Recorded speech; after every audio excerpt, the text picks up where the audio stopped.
and hit it. Got it. All right, all right. Hello, everybody. Welcome to this week's book club. And today we're on book number 3, which is The Compound Effect by Darren Hardy. This is probably one of my favorite books. I think of all the books I've read in terms of self-development, this has probably been the most fundamental, most important to me. I'm not sure if you'll have a chance to read it. If not, you're in the right place. You're gonna get a quick little recap. But if you haven't, it's a pretty quick read. It's about 160 pages. Or if you want to get the audiobook, it's about 4.5 hours. So it's not that long, but I highly recommend you at least get exposure to it in some way, shape, or form aside from this. So again, this is going to be more of a summary. The goal is not to sound about an hour. So we will be touching more or less high points per chapter and what means the most to us. When I say us, I'm talking about myself, Serge, Bison, us who are here facilitating it to you. And with that said too, there are many subpoints per chapter, so we'll focus on the main ones. But if you see a subpoint that interests you or that intrigues you, feel free to just hop off mute, say something about it, and then we can address it as necessary. And in worst case too, I also have a copy of the book right here, so I can go to that particular point and speak on what the author has said. So with that said, let's go ahead and keep this pushing here. Let me minimize this. I always not take up too much screen real estate because while it's recording. Yeah, so let's hop right into it. Here's the meeting outline. We're going to start off quickly with a book introduction and overview. Then we'll go through the chapter summaries. There's 6 main chapters. However, there's also an intro and a conclusion. So we'll kind of go through that pretty quickly because those items help to really frame the book.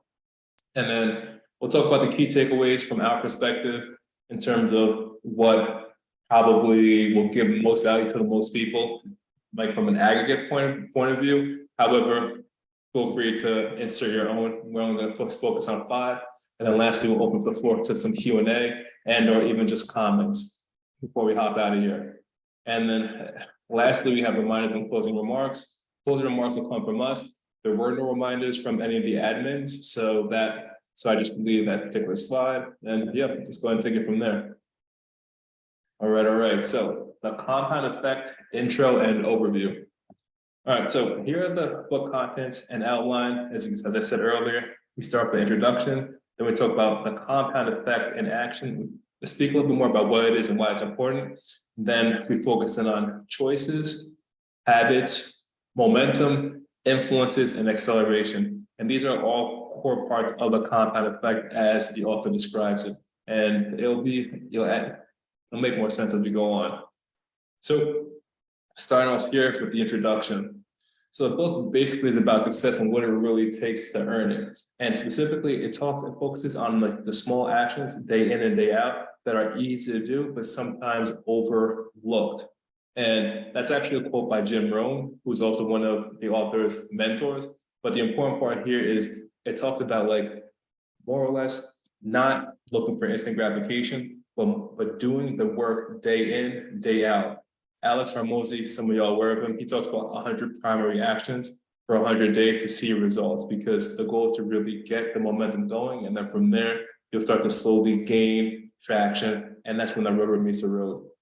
Second point here, he aimed to teach us how to harness the power of the compound effect. And the compound effect is basically the operating system that has always been running our lives, either for the better or for the worse, because basically everything you do, whether you have habit, the actions you take, the habits you have, it's compounding and bringing you in a particular direction, whether good or bad. And you'll see like what that looks like, especially as you start going through the first couple of chapters.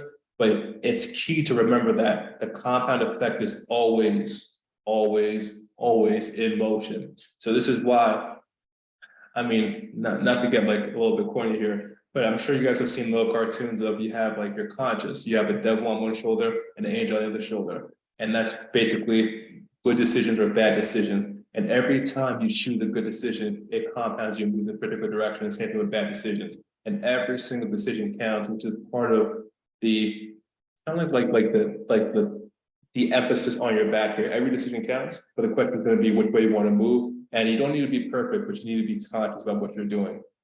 And then moving on here to the next point, he talks about his professional background, to kind of give us an understanding of who he is, where he comes from, and why you should listen to him. Long and short of it, not to touch too long on this, but He is, or I should say, was the co-host of Success Magazine, where he did a lot of interviews with many different entrepreneurs over many different walks of life and many different industries. And through that exposure and that one-on-one FaceTime, he was able to distill down what actually makes people successful. And no matter who or what industry, it always boils down to the same fundamental things and more or less how those things compounded over time. And he also talks to about his own personal success being in real estate, having basically I think he had his first house in the affluent area at like age 18. He was a multi-millionaire, aka making more than $1 million a year by age 24. And this is back about at least 10 years ago, probably closer to 12 or 15. So he's a mover and a shaker. And then lastly, he gives a fair warning to the reader that hard work is going to be the minimum to even get started. And it's not necessarily going to be super duper difficult, but it's more about being consistent over time, which is the whole point of the compounding effect. All right, so with that said, I'm going to go ahead and move on to the next slide. Actually, no, let me go ahead and say this last little piece here, because I think this is more important that needs to be echoed over and over again.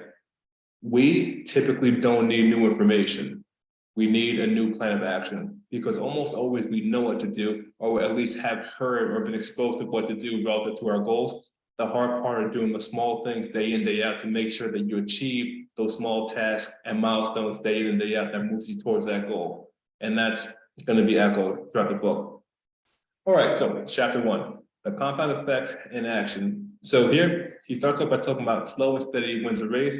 And basically he talks a little bit more about his personal background, how it shaped him and his understanding in terms of the compound effect. So slow and steady wins a race, he says, and he truly believes in his heart of hearts that if you give him enough time, he will outwin and outcompete everybody else, not because he's smarter, not because he's better, but because he will be more consistent over time and leverage the compound effect.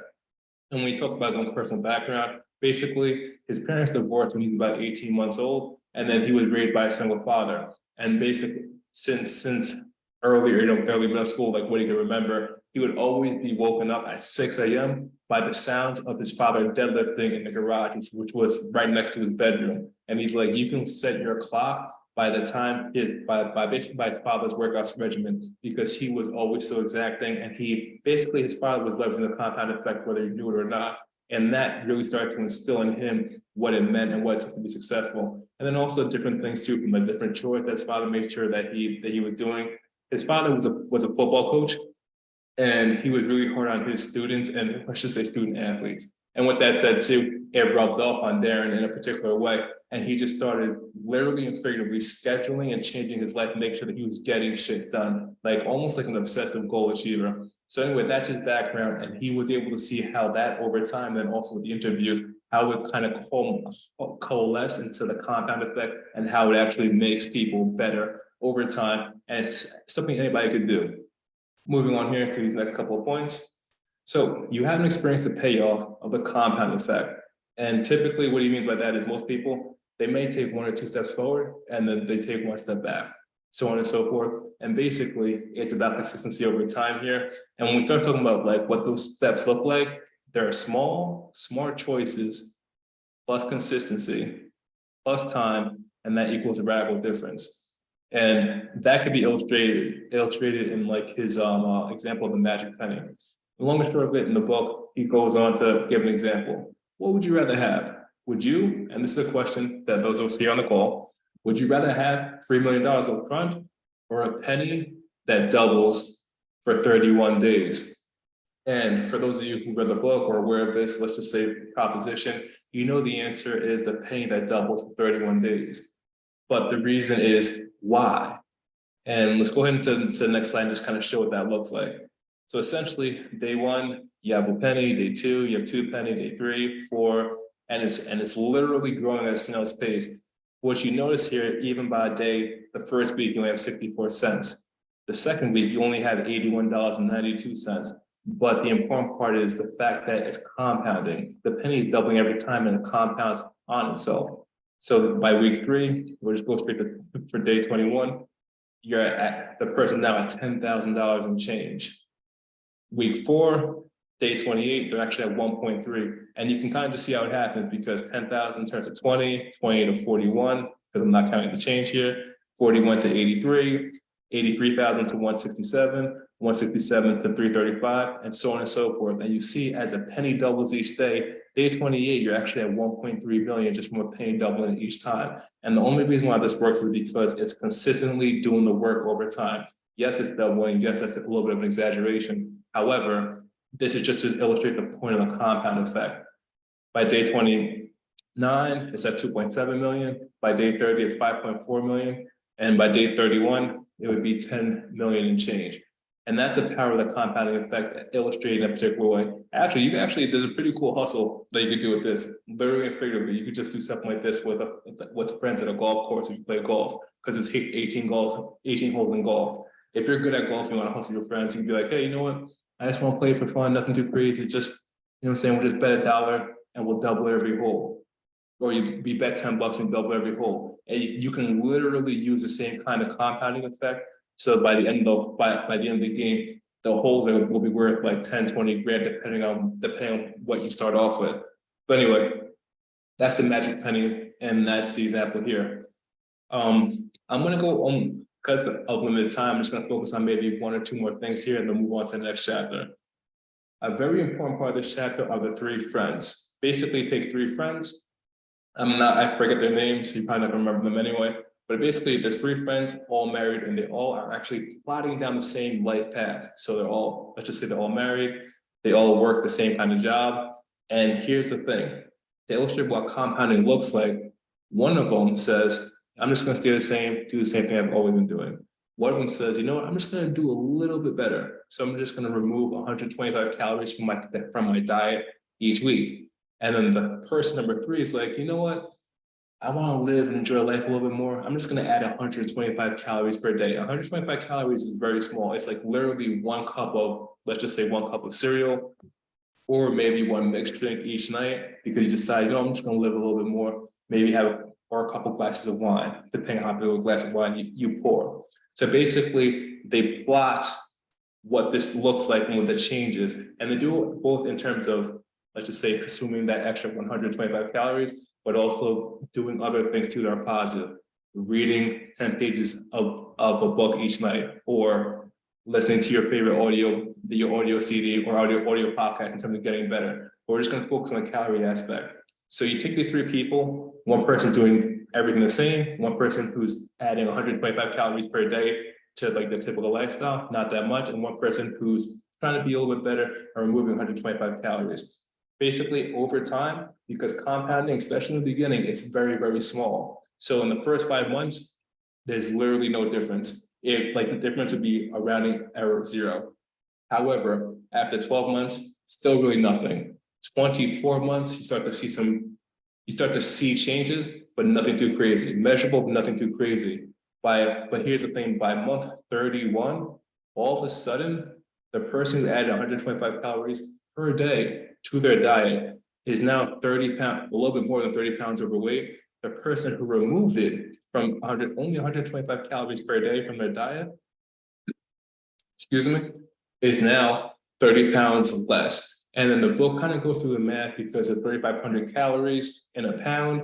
And basically, if you do the 125 per day, and then you do it, and you just kind of do the math out, the math checks out. So literally and figuratively, what happens is a person just did a little bit better, ends up being 60 pounds lighter than the person who just added a little bit more in terms of not necessarily being bad, but being a little bit worse than they could have been. Whereas the person in the middle, nothing happens to them, or but they're still a little bit bitter, because they just realize, oh wow, if I would have just started at the same time this other person who was doing a little bit better I would have lost 30 pounds as well. And then if I would have done some of the other things too, I probably would have been thinking differently, and then therefore acting differently, similar to what we spoke about in our book, reading number 2, Secrets of the Millionaire Mind, in terms of like, it's your thoughts and your feelings that create your actions, and that determines the results. But going full circle, that's basically the key theme of the three friends. Hopefully I did a good job of explaining it. I probably should have maybe added a couple more illustration slides, but simply put, that's the power of compounding. And one note to add about the three friends is, most people are actually the guy in the middle who doesn't do shit, if that makes sense. And that's important to realize, because the book, they talk about it, Tony Robbins, another, let's just say, personal development guru, he talked about it and he said, this is where a lot of people are. They're comfortably numb. They want to do better. They know they could be doing better. However, because they're not in pain or not enough pain to change, they don't change and just kind of deal with it. And that's where we don't want to be. That's probably the reason why we joined the network, like a network like the kind of network that we're in right now. So that's that. The only other thing I talk about here, I mean, there's quite a few things. Simply put, ripple effect. Everything does affect everything, and it ripples through your life. We can dive into this if y'all want later on. Success, old school, basically talks about how our parents, actually really our grandparents and those before us, they understood the importance of compounding actions over time, using and leveraging the skills they learned as kids, but more importantly, doing it for their whole life to go ahead and build towards something. And how that's kind of a notion that's no longer appreciated as much in today's day and age. And then lastly, the microwave mentality. And microwave, aka you throw it in there, it's instantly done. That's just not how the real world works. For items that have to do with the natural order of things in nature, you have to grow and change over time. All right, so let's go ahead and move on here. And I'll go ahead and I'll keep it simple, probably focus on 3 points per chapter. And if there's anything that you see that pops out, feel free to come off mute and chime in here. All right, so chapter 2, he focuses on choices. And he starts off the chapter by saying, we all come into the world the same way. You know what I'm saying? Naked, ignorant, not knowing what's going on. And then after that grand entrance, we all start from the same place, more or less. And then everything else in our life will exist because we first made a choice about something. And that's part of what put us in decisions. And those decisions put us where we are today. And it's tough too, because some of us grew up in different circumstances where we don't have great information to make better decisions. And it's tough because we still make those decisions to put ourselves in those places. And it's not necessarily about where you start, but it's about where you end and what you do in between those dashes between your birthday and your death date. But that's more or less what we talk about here. The next point, elephants don't bite, right? And he's like, hey, have you ever heard of an elephant biting somebody? And the answer is no, you haven't. But you have heard of mosquitoes biting.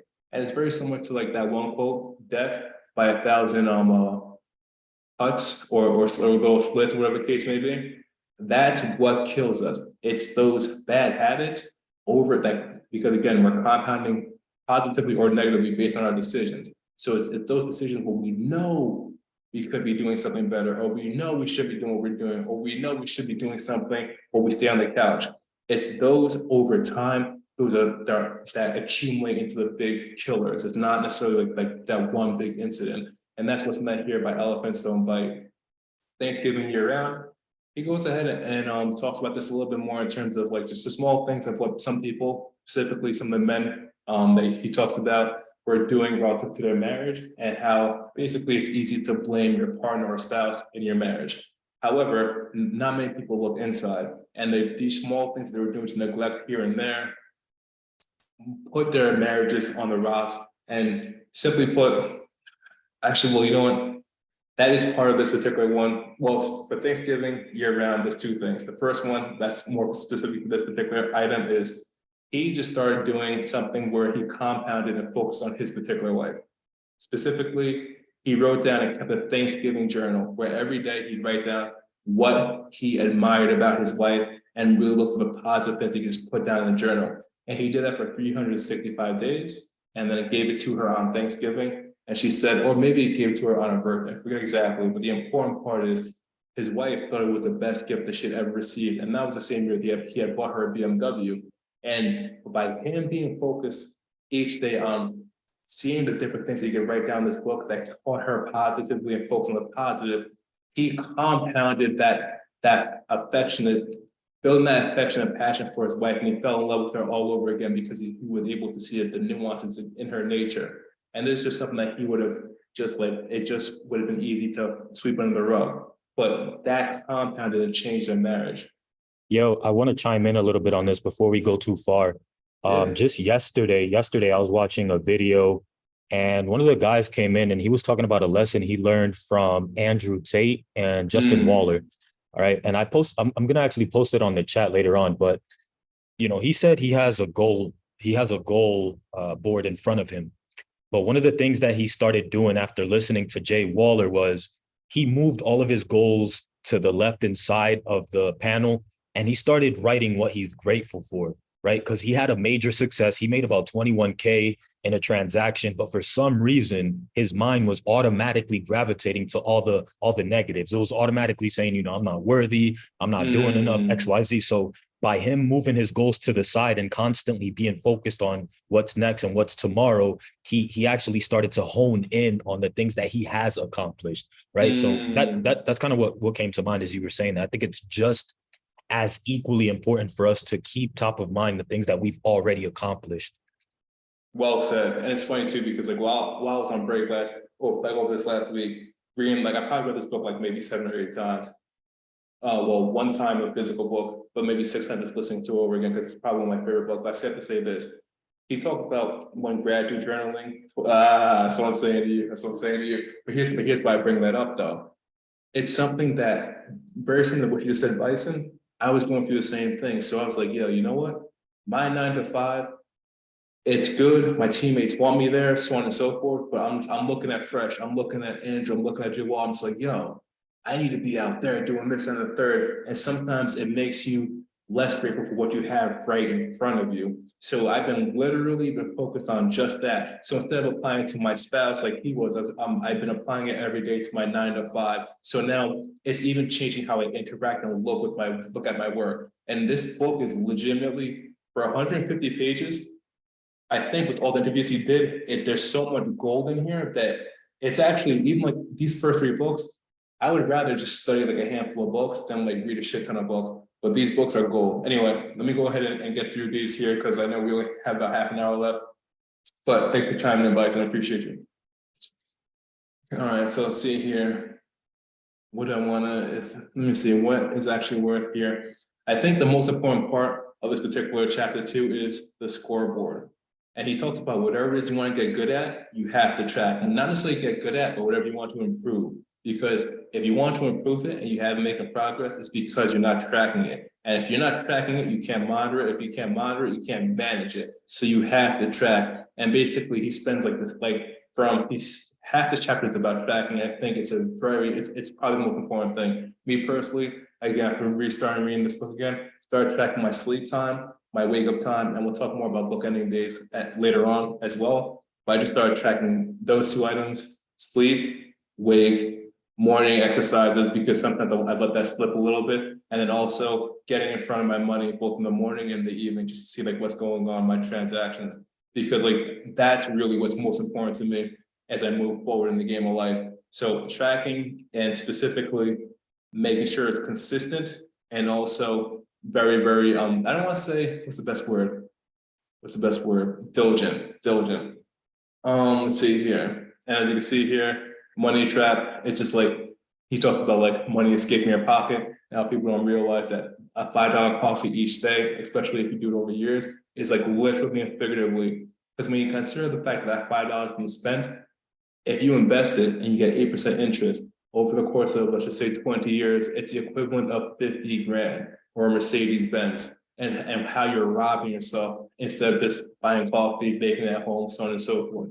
And then keep it slow and easy. And then when it comes to tracking, because this is something that you want to do, well, anything you want to do from a compounding perspective, you want to do it for the rest of your life. When it comes to tracking, the whole point of tracking is to make you consciously aware of those unconscious decisions that we make and we do without realizing.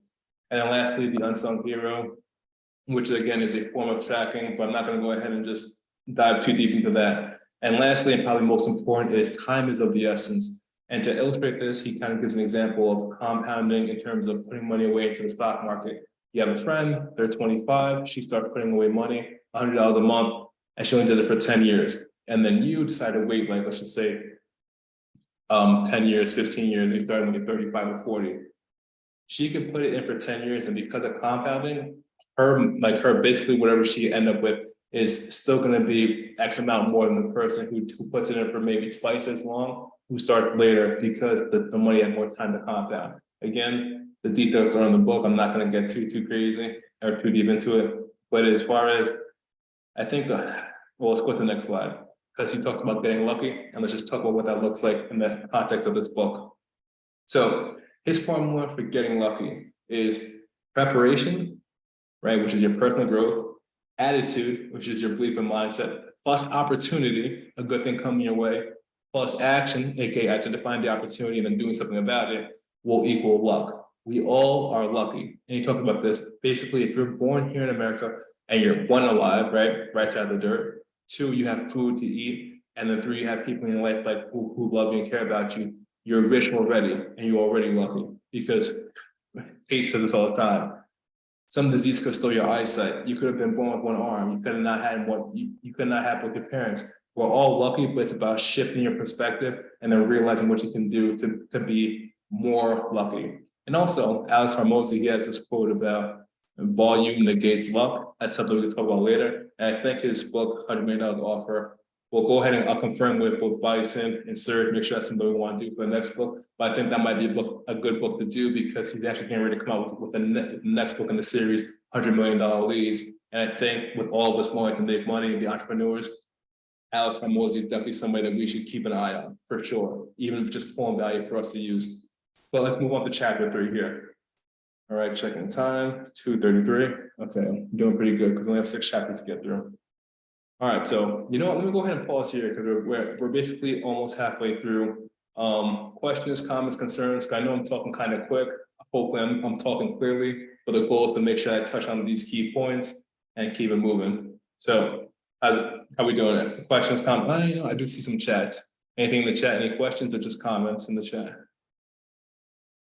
I think they're just comments. From my end, I mean, everything in the book I felt like was very it kept building on itself. It really drives the point of the compound effect. But most of the examples are very, very similar.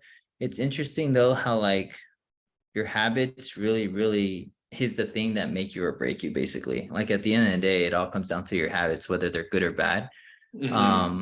The tracking of things, that's the chapter that resonated me, or that section resonated with me the most, because I'm the most disorganized person, and it's really hard for me to keep track of shit. So a lot of times I actually struggle with that. So being on top of like using softwares or tools to help me like do my finances, or like even just keep track of like what I eat, stuff like that, I started doing it more often.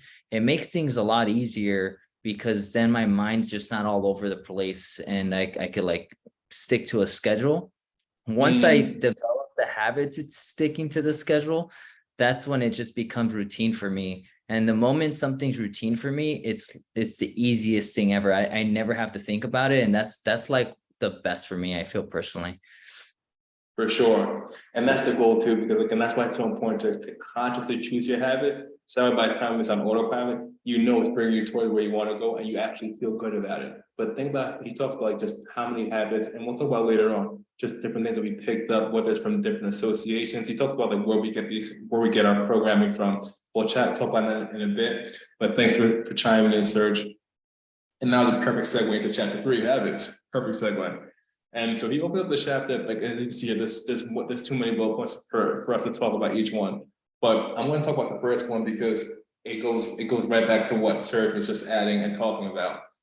So he starts on the chapter by talking about a teacher who's in the forest of the pupil, and he points to like, let's just like a little weed. He's like, hey, pull that up. And the kid with a little effort just yanks it out, roots and all. And then he points like another, let's just say, I don't know if it's a weed, but small tree-ish, maybe a little bit bigger, but again, nothing that substantial. He's like, kid, pull this up. And the kid goes ahead, pulls it up with a little bit more effort, but not really much to strain. And then he finds like maybe like a mid-sized, like a mid-sized plant. So he tells the kid to pull it up, and the kid, you know what I'm saying, he has to dig in, pull it up. And again, like pulls it up, roots and all. But that was really exhausting, so on and so forth. And then he points to like a semi-developed tree. And the kid, he basically can't pull it up, but he gets some tools, figures it out. And then like using some leverage, he can find a way, kind of just gets it up. And then he points at basically like this big oak tree that he could barely see the top of. Jack trees like pull this up, and obviously the kid couldn't, and he just looked at him like, yeah, I can't. And he's like, and the teacher goes to the student, you see, this is a power of trying to uproot bad habits that have been going on for too long. And like the whole point of that is relatively simple story, but the whole point of that is if your habit have been going on for the longer they've been going on, the hardest to uproot. So try and nip it in the bud as early and often as possible. So anyway, that was kind of the segue into this particular chapter about habits. And they talk about us being creatures of habits. Let me see here. What should I focus in on here in terms of, Well, I have a question, dude. Maybe Sure. Serge or even Sid, or even you yourself, bro. Do you think you guys think you guys are already applying the good habits that are gonna lead to what you want? Or are you guys still in the phase of developing these habits, right? Like, are you guys in the phase where you're taking action, you're doing these habits, and it's just a matter of time, which is one of the things he talked about earlier? Or are you guys already at the point where you're applying these things and now you're in the momentum phase where all this stuff is happening for you guys, or it's in the works? Where do you guys think you guys are? Ooh, I'll take the question first.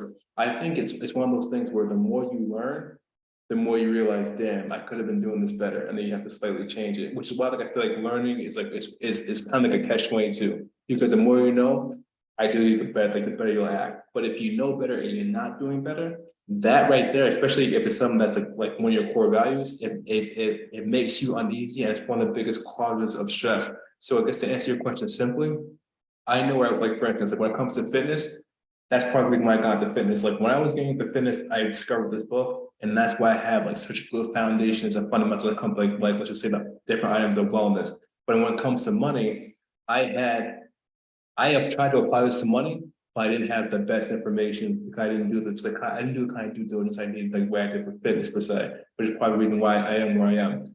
I'm not saying I'm doing bad, I'm not saying I'm doing good, but that's part of the reason why I am where I am. So now, even just our first book, Separate Life, now I'm still like in the process of rearranging my life in a particular way where it can compound what I'm learning and what I'm applying in that book. You know what I'm saying? Like even just about somewhere early in terms of depending what happens with the condo association, I may do X, Y, and Z. So for me, it's an ongoing battle. So certain things I've been able to build the right foundation and become a part of compounding. And for certain things, and certain aspects of my life, I'm still learning and develop and trying to apply it that way. So that's me in a nutshell. Serge, did anybody else on this call want to answer?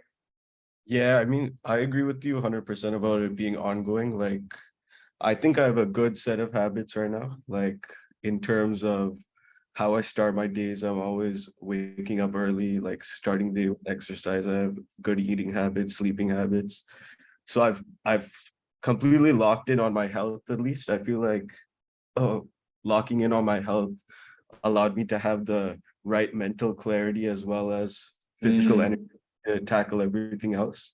And I feel like once I accomplished that, then I was able to see there's so many levels to this. Like I haven't even like scratched the surface yet. Like once I conquered my health, I realized, oh, there's a whole nother level of discipline above that. And then once I started waking up early and doing that, then I realized there's a level above that. And so I'm still constantly a work in progress, but yeah, there's like infinite levels to this shit. Infinite, like it's crazy. Like it really, I mean, it's pretty cool though, because like it's like a video game that you can really like never get tired of like playing, or you could really never win because like no matter how good you're doing, you can see the next thing, and that's the weirdest part about it. The smartest people are the people who realize that they know the least, which is the craziest part about it. Like kind of getting back to what we're talking about here. But no, I appreciate you adding that, Sid. Anybody else before we move on? Yeah, I just call it the never ending grind. Like Mm, the to-do list that never ends. And that's just the way life is gonna be if you're driven and motivated to do something with it. If you're not, you're probably gonna be happy, complacent with whatever you have, and that's great. But I get bored. So I've had to come to the realization a long time ago that this to-do list I have is never gonna end, and I have to be able to until I'm 6 feet under. And when I come to realize that I've working and working on these things is not hard. It's just a matter of how fast do you want to do it and how hard do you want to work to get them. And that's kind of the only thing that I always have to ask myself, because even I get lazy sometimes. Sometimes I'm just like, fuck, I don't want to do this shit today. But at the end of the day, you know, it's gonna happen based off how much work I put into it and how much determination I have, because no one else is gonna get it done for me. So knowing that, you know, I try to improve every day, just like you guys, and work on things. I don't think I'm ever gonna master anything like fitness and health. I'm probably in the best shape that I've been in my early 20s. I took advantage of my body, having a fast metabolism and all that bullshit. That's not the case anymore in my mid 30s. I gotta actually watch what I eat, and it's only gonna get worse. Like working out, I've come to the realization it's gonna be a chore as you get older, because your body's gonna be like, fuck you, man. Like, I don't want to do this. I am too old for this shit. So it's only gonna get more difficult. So adjusting, it's like Sid says, learning about things, that's always gonna be the case when with a fitness perspective. It's never gonna be like, oh, I finally mastered it. So once you come to the realization of those things, that you're just you're just a student of life, and that's just the way it's going to be. I think it makes things a lot easier, and it makes learning from your mistakes a lot easier for me, because I used to be really hard on myself in my 20s, where now if I make mistakes, it's like, well, I fucked up. I can't do anything about it. All I can do is learn and keep pushing forward, and hopefully I don't jump into those landmines again. Well said. Well said. Being a student in life, like literally and figuratively till you die. And that's part of the reason too, I feel like being a network people is so important, because just like, okay, I need to be a student in life. So what's gonna allow me to really learn and make my life better? Because the reality situation is learning and applying is looking at life and make your life better. What's gonna allow you to do that most efficiently and effective? Having money. Because money literally makes the world go around. So now all of a sudden you have your time freedom back. And then you want to have a family, good. The biggest burden of having a family is money. You want to live anywhere, biggest burden is money. Everything, the biggest, like, so money isn't everything, but it's pretty important. So anyway, having that kind of mindset allows you to reprioritize like what's like the different variables in your life. And I guess with that said, we'll end the chapter with two things. So we'll start with the second bullet point here, creatures of habit, because again, the chapter is about habits, and I feel like we've been talking about that a good bit. But he opened the chapter talking about Aristotle, and Aristotle basically says, we are what we repeatedly do. And I'm not sure if you guys follow any Stoic Instagram pages, but the other half of that quote is, therefore excellence is a choice of basically it's like, therefore excellence is a choice of basically doing something, a decision. I just butchered it terrible, but it's just like excellence. You know what I'm saying? Butchered is horrible. But anyway, it is what it is. The important part is like literally being aware of this and then making those moment to moment decisions to put yourself in the right thing and in the right place is a form of excellence, and thereby excellence is literally in the moment. And this is a warrior's fight. Like, we are modern day warriors, like fighting against ourselves, which is the only person we need to be to become the person we need to become. And anyway, that brings me to this other point here, top right, who you have to become. What do you want to achieve? And then more importantly, why do you want to achieve it? That's gonna be your driving power. And then lastly, and more importantly, it's not like, okay, how do I get those things? It's who do I have to become to allow those things to be attracted to me because of my habits and basically who I become. And it's a different way of thinking, because it's like, oh, okay, I want to be a millionaire. Oh, okay, well then what does that actually mean? Who do I have to become to be a millionaire? Well, will a millionaire be aware of like where most of their money is going and how to multiply money and how to keep money and how to earn money? It starts to change the way you think about those things, and changing your thinking will change your feelings, which will change your actions, which will hopefully change your results. And then lastly here, last point I want to touch on this chapter is change is hard, yippee. Because it's hard, and because we're in a men's group like this, and because we're even having these conversations, and ideally have more of these conversations instead of having conversations. I mean, we could have conversations about the game, or we could have conversations about other things going on in life, but because we're focusing our attention on these things that tend to be more important, these harder things, it makes it a little bit easier for us to do. And because it's hard, other people won't do it. So it makes it easier for us to become exceptional, especially at a time like we are in today. So with that said, let's go ahead and move on here to chapter 4, because I don't want to run out of time here. One last thing about the habits before we move on. Yeah, So, perfect. So one mindset shift that I had recently that I feel benefited me a lot is, so a lot of the times when we think about goals, we focus on like superficial things like, oh, I want to have like a Lambo or like a nice house or like a hot chick or whatever. But I realized like focusing on all these materialistic things, the result is like, it doesn't give you fulfillment in life, and it also seems so far away. So rather than focus on the end result, I try to think, what kind of man do I have to become to attract those kind of things in my life. I'm more interested rather in the result than becoming the type of man who can earn those things. Mhm. Dude, For that's solid. sure. I literally wrote this down before we started the meeting. I said, this is a thought I had from reading this book. I said, gravitate to people that promote process versus outcome, right? Because it's so easy to go into, people are constantly trying to promote, hey, you can make money X, Y, Z. But I think if you focus or really gravitate to people that let you know, hey, it's going to be the process that you need to fall in love with. I think that's a better perspective to have and a good approach to take. For sure, fucking for sure. It's crazy. We can have a I different like that. conversation just on that alone. But no, thank you both for the contributions in 22, because of the quote that I just found on Instagram. Maybe it was like it's from a video. But it's like, don't climb, going back to the external gratification type things. It says, don't climb the mountain so others can see you, or so the world can see you. Climb the mountain so you can see the world. And then you're saying to attract what it is that you want towards you, so on and so forth. But let's move on to chapter 4 and momentum, aka Big Mo, as the author talks about it. Harnessing the power of Big Mo, which is momentum. And it's funny too, because we're talking about routines, and he talked about building and figure routine power in this chapter. But I mean, let's go ahead and talk about routines. I feel like we kind of touched on it pretty good. If anything, I think what we need to focus about the routine is going to be making sure that your routine is set up in a particular way where what you do is more process driven to bring you to the outcome that you want. That's basically the biggest takeaway, because those routines, they're going to become unconscious and they're going to guide you, whether good or bad, where you want to go, where you don't want to go. So like, that's the biggest takeaway for that particular point. But even more important to that, I think, well, I believe anyway, is bookending your days. And bookending your days basically means that you're not going to be able to control the stuff that happens to you during the course of your day, but typically you can control how you start your day and how you end your day. And that's where you can go ahead and focus in on making sure that your core competencies and your core tasks that allow you to stay grounded in terms of who you are and what you want to do and where you want to move is getting done.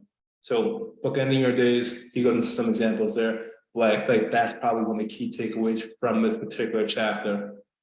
Rise and Shine, I'm pretty sure he talks a little more about that. Sweet Dreams, talks about having an evening routine, shake it up. Basically, he talks about shaking up, just basically adding some variety in there, because depending what you want to do, I think he gave an example of working out. After being consistent for so long, doing the same kind of workouts, his body starts to get accustomed to it and he no longer starts making gains. So it's good to switch it up, getting to a rhythm and finding your new groove based on the pattern of life that you want to particularly run, and then registering your rhythm, aka making sure that you're doing it enough that you're now building in new neural pathways and new grooves, because like it's your neural pathways and your grooves by doing things over and over again, which allows it to become unconscious. So if you're trying to pick a bad habit that already has deep grooves, you have to replace it with a new habit and then continually do the new habit until that becomes deeper, and then also not doing the bad habit, that one becomes less. Bryce, you gonna say something? Oh, no, Okay, I gotcha. should mute this. No, I'm good. Nope, okay, bet. Rhythms of life, talks about that and applies it to different phases of life or different parts of life, depending on where you're gonna be. The power of consistency, which we touched on earlier in the book, and it's a theme throughout this book, as Serge was saying, because like it's more or less the same key core themes, but maybe applied to different aspects, to focus on that action plan or more of the process, to use a term that Bison used earlier. And then he gave the example of the pump well. And specifically, he gave a couple examples, but one here is a pump well. And the pump well, basically, for those of you who are not familiar, old school wells back in the day, they go down typically hundreds of feet into the ground to get to the well water, whatnot. You had to thoroughly pump it. And as you were pumping the pump well, it would build pressure and pull the water up you could say like the tube and out the spout. But the thing with the pump well is you got to continually keep pumping to keep the suction going, almost like a straw per se. And if you were to stop pumping for long enough, the water would fall down, and then you have to start all over again from the beginning. And it's always hardest in the beginning. And when people want to start a new habit and build that consistency and start to get into the compound effect, the hardest part is you're doing all that pumping, and literally and figuratively, all the water's still underground. You're making progress, but you don't see any results. and you do it for long enough, and then you start to see barely some results, maybe after 3, 4, 5, 6, 7, 8 months, 9 months, whatever the case may be. And then you start seeing like maybe a few drops of water, and then all of a sudden the drops of water are disgusting. And you get a little bit more water, and then out of nowhere, you start to get a nice flow. And here's the thing, when you get the flow, don't stop and kill your momentum.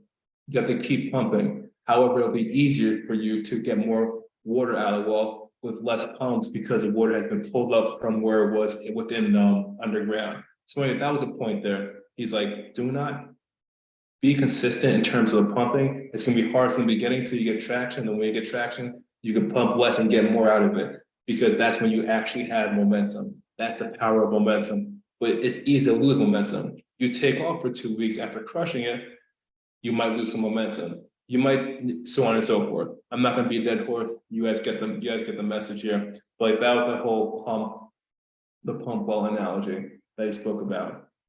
All right, so moving on to chapter 5 and influences. So basically, as you can see here, this particular section is broken down to 3 parts: garbage in, garbage out, and essentially don't drink dirty water. So he talks about this in a couple of different dimensions in terms of garbage in, garbage out, specifically eating food that's not good for you. If you eat food that's not good for you, it makes you sluggish, it makes you put on weight, so on and so forth. And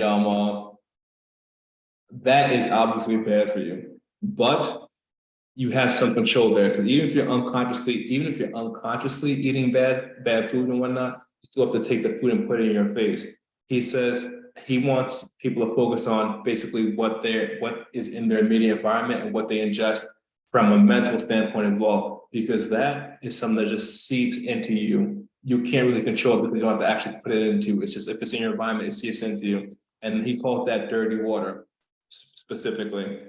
Whatever kind of information, knowledge, whatever you're getting from your environment. Whereas clean water is educational, let's just say audiobooks, educational, regular books, things that allow you to do things and be better than you were yesterday, or at least give you new information that you can now act on. So that's don't drink dirty water, be aware of it. And then specifically, he talks about 2 different items.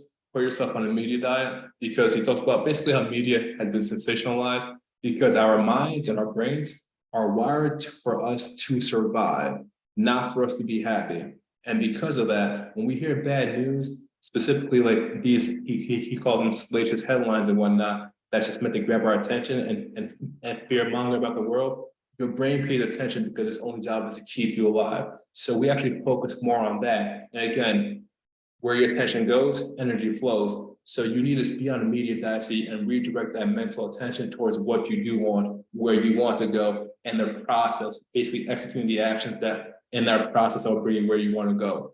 So anyway, put yourself on a media diet, that's where that comes in. And then he speaks about his personal junk filter. So again, talking about the media, he's in the real estate game. So he basically set up an RSS feed that literally only lets through information that he deemed as important. Let's just say through keywords, whether it's real estate, whether it's his local market, local town, so on and so forth. So basically from the whole barrage of media coming at everybody all the time, he only gets filtered information specific to him that he wants to see. And that's how he plays that game. Next, associations. Who is influencing you? And then as you can see here, he talks about dissociations, aka people who are in your life who probably shouldn't be in your life and who you should not be associating with. Limited associations are people who, he talks about it in categories. He's like, you may have a friend who's maybe not somebody you want to spend 3 days around, but you can spend 3 hours around that person, right? Maybe watching the game or catching a couple of drinks, whatever, cool. And there might be some people who are not 3-hour friends, but they're more 3-minute friends because they kind of live in a different life path. You want to be polite and kind, so you may like interact with them for a little bit. So it's more or less about managing association. And he actually talked about this pretty good drill that I've been meaning to do, but I haven't had a chance to get around to it. But basically just taking a sheet of paper, drawing 2 lines down the middle, so you have 3 spaces, and then basically 3 categories are important to you. He gives 3 categories in the book. And he's like, who are your top 5 associations in these 3 categories? Then you have to ask yourself, are they adding to your life or are they not? And then basically he has a couple of questions you can do per person. And if they're not building and help you become the next or better version of yourself, you have to strike them off. And this probably goes back to the disassociation standpoint. and then find your new top five. Because at the end of the day, you will be an average of the top five people who you hang out with. And he talks about too, physically, yes, but you could also hang out with people in terms of their ideas and mentally based on the books or the content that they produce as well. And he talks about one of his mentors, Jim Rohn, where he spent 99% of the time through audio tapes and CDs. I kind of did something similar with both Grant Cardone, actually with quite a few people, but Grant Cardone in particular, especially when I was first starting out. But yeah, so that's that. He talks about finding a peak performance partner, almost like an accountability partner, the same way we do here. Investing in mentorship, spoke about himself and how many of the people who he has in his network are super successful. They all pay for mentorship. People who are world-class in one or two things, and they basically bestow that wisdom and knowledge upon them in that particular item, in that particular aspect. And then also developing your own personal board of advisors to give you advice on how to navigate life. Basically, people who are a couple steps ahead of you. Lastly here, environment. So changing your view changes your perspective. And basically, this is super important. This is actually a copy of number one. I don't know what's going on here. Basically, when we talk about here, I'll update that. But when we talk about changing your environment, changes your perspective, basically talks about a house on the hill and how we would drive down to a certain part of town, which is super nice, and he'd eat like lunch basically on the water there. And he saw this beautiful house on top of the hill. He's like, and it would always catch his eye. Basically, long short of it is being in that space made him feel different. And not only make it feel different, made it easier for him to work harder to be in that new space that he wants to be in. And I feel like a lot of us had something similar happen in our meetup when we were in Miami. Cause it's like, yo, you know what? Okay, I'm in my environment, cool, but I need to be out there. How do I work harder, position myself, be smarter to get out there and really make some shit happen? And it's very, very similar. And let's go ahead and get here to, I know we're coming out here on the hour. Chapter 6, acceleration. All right, let's touch on each of these real quick. Moments of truth. This was a really, really important part. Like I remember this, like this was yesterday when I first read this book like 8, 9, 10 years ago. Moments of truth. He talks about Lance Armstrong and, well, he talks about a couple of things. He talks about him riding a bike uphill, steep uphill for a long amount of time, maybe for 1 or 2 miles, and how that's when you get to face who you really are, not who you think you are, not who you want to be. When the going gets tough, you will hit your wall, and then it becomes a matter of you either digging deep and find out if you're the person you think you are, or if you basically shrink back down to the forces around you. And that is by far probably the most important thing, because like every day, we all get to certain points when we feel like we're hitting that wall. We may not want to do this like last report, we may not want to do this last day at work, whatever the case may be. But that's when champions are made. What do you do when you get to that wall? Do you push past it and you keep going step by step and just keep pushing? Or do you hit that wall and like all of a sudden you listen to your subconscious mind that tells you, you know what, relax, it's not that deep. Oh, you know what, X, Y, Z. And basically like that's the nuts and bolts of moments of truth. Because in those moments of truth, that dictates who you really are, and that's your real character. Aside from what you think, aside from what you're being praised for, when shit like that happens and you're forced to really dig deep, that's when you know who you are. And then he speaks about that in a few different ways, but yep, moments of truth. Then multiplying results here. Multiplying results. Like I'm drawing a blank on that, but I think it's an extension. Let me just look this up real quick. But beat expectations, essentially, we all have expectations some way, shape, or form, whether it's our job, what's what we have for ourselves. But the thing is, extraordinary, be extraordinary. So do what's expected of you, but then beat the expectations. Do more than just do more than just what's expected. And he gave a pretty good example. He talks about like one of his friends applying for a job, and it's a job his friend thought it was a dream job. And he's like, listen, go there. Basically, his friend was in California, the job was in Boston, Massachusetts. And he's like, listen, go there in person, so on and so forth. And his friend goes to the author. Oh no, they're gonna fly the top three people, they'll fly out X, Y, and Z. He's like, no, listen, do more than what's expected. Beat their expectations, show up on a whim, and then like show them, like demonstrate that you actually care. It's okay that it might look over the top, so on and so forth. Take luck And inconsistency, basically just take as many variables out of the equation as possible. It's actually better to be a little bit extra than not notice.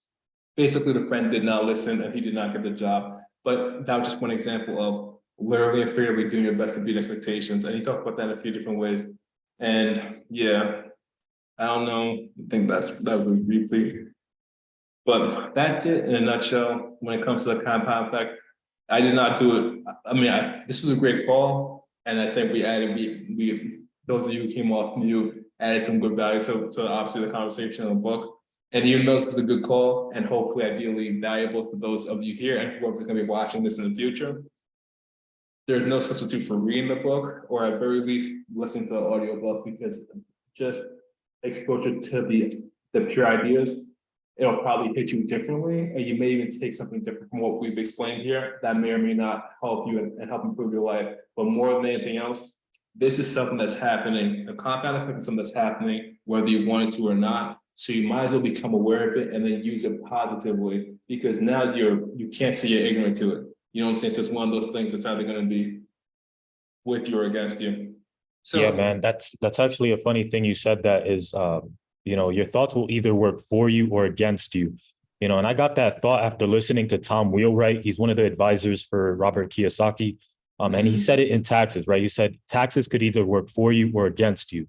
And at that phase, I was on a personal development journey. And I said, damn, how can I have my thoughts work for me? So I'm going to quick share. I know we're running down on time. We have about 5 minutes, but I'm going to quick share something that I've done. Although I'm not super proficient at it, it has helped me, and hopefully somebody else could get some value from it. But sure. what I went ahead and did is I created voice affirmations, right? So we've all talked, or we've heard people talk about how important affirmations are. So I went ahead and took a jog when I left the country. I took a jog, and in my highest state of mind, I recorded myself screaming, pretty much just in my most peak state, saying my affirmation. And what I went ahead and did is I created a playlist with my affirmations, right? And then I also, I take the time, I still have them. And when I go to sleep, I'll just play it over and over, right? The things that I want. And it's super fucking intense, like super intense. Now, I'm not saying I'm super proficient at it in terms of constantly having my thoughts work for me. I still have negative thoughts, but I will say this is in one of these recent moments that I had where I had to overcome some shit. I heard in my unconscious mind, I heard my affirmations. You know what I mean? I heard myself like saying these things in this time. And it was fucking super. It was something that I was very grateful for. So if anybody could take something away from it, is, create your own affirmation. And, I took it a step further as well. And I did it with some instrumentals in the background, but I just did everything possible to at least consume my mind with, my own affirmations. And it's helped me. It's helped me. I haven't gotten where I want to be, but it for sure played a role in keeping me level-minded at a certain time in my life. No, for sure. And I'll tell you what, thanks for sharing that. It's funny you say that, because that's one thing I started saying to myself. I'm not gonna say I do audio engineering, but I started doing some audio engineering for fun, because I do like write positive hip hop, so on and so forth. But part of the reason why I write positive hip hop is because most music is really good, but it's dirty water, it's junk, it's bullshit. You see what I'm saying? But then every once in a while you can find, like, let's just say some artists who do create music that not only you vibe with, but there's a good message and it becomes stuck in your head. So anyway, I still have to say this. I've been doing that, but besides doing that too, I noticed that if I pull content, let's just say Tate content, or Waller content, or Kiyosaki content, or Grant Cardone content, or Peter Schiff content, whatever, like, I'm saying, if I have content of them saying fire or profound things, I just pull the audio and I'm like, oh, okay, I could just make this long compilation of this audio that you're just listening to, because I'll tell you what, some of those messages in terms of what they're saying, also with the right kind of instrumental but underneath it, it puts you in a different state, because we are vibrational beings. And words, everything is a vibration, and like they really do affect you differently. And to your point, I think that's really where the next wave of music is going, because people are going to realize, oh, okay, in this attention economy, I need to be getting more out of the music I consume. I need to be getting more out of the stuff I'm consuming, which I think is part of the reason why audio podcasts, especially valuable ones that are teaching, are blowing up, even just exposure. But anyway, like, that's a good share, and thanks for calling that out. Let me see here. We're basically at the end here. Questions, comments, concerns. So this is the perfect time to go ahead and just maybe add anything else if anybody wants to say anything, because I think we did a good job of doing this. I think we're still just under an hour, right? Yeah, I think Rod Eric wants to talk, maybe. Yeah, y'all hear me? Yeah, yeah. Ken. Yeah, so I just want to add to what Bison said. Like the way he records his affirmations and like play them over again, for me, that's like listening and reading to scripture. Mm. So when I take like ancient script and literature and stuff like that, and I go and, and read it, with the translations, and then I study Hebrew. So I go to the concordance and I go to like the next level of it too. So like there's certain scriptures that just like I keep dear to me. And that's like the same way he said helps him in his troubled times. That's what helps me on my troubled times. Mm. And throughout my life, it's definitely been dear to me because I grew up in it. And so I never just like walked away. And I think a lot of times people like they get truth and then they figure out like, oh, it's really this. And it's like, nah, bro, just keep it near to you because somewhere in your life, you're gonna need something from that. And so I pull inspiration from that. And with me growing in a Christian household, the Holy Bible is very close to me. So I didn't put it away. I just continue to go more in depth with it. So it's certain scriptures that stay with me and it helps me through troubled times. So that's mine. No, for sure. I appreciate that. Thanks for sharing. That's fire. And you say you studied Hebrew? Like you already wait to try and learn more about it? Yeah. So I studied I studied the Hebrew and like the modern Hebrew and then the Phoenician as well. So Mm. the Yeah, that's concordance interesting. when you understand the Septuagint and just the Greeks, they translated the Torah, right? And then eventually it went from there in the timeline and then it translated into the New Testament. So if you have a concordance with your Bible, you'll understand the true meanings because the modern age and the stuff is kind of like changed over time. But Mm. the cool thing I understand about Hebrew is that they have precepts, and that mean that they have dots that connect to other scriptures. So if you're reading the Bible in chronological order, you're not reading it correctly because it's I hate to go into this, but right, it's all like jumbled up, right? Because Mm. people in the past were saying the same thing, but then it correlated to what they said in the future. And that's why it says that he's the Alpha and Omega. His word will never return void because it's always a continuous line. It's just a matter of knowing that vibration and knowing, okay, how does this scripture connect to the past scripture? So Mm. so No, stuff that's like that. interesting. Yeah. So it's like that study, understanding that it's very powerful because I can go, it's almost kind of like going into the future because how they were perceiving it then is kind of somewhat how we perceive it now. Mm. It's interesting. So like Proverbs, right? They always talk about in the manosphere of Proverbs, right? You go to Proverbs, you're dealing with women. There's some stuff in there, right? It's subtle stuff in there that can help you still today.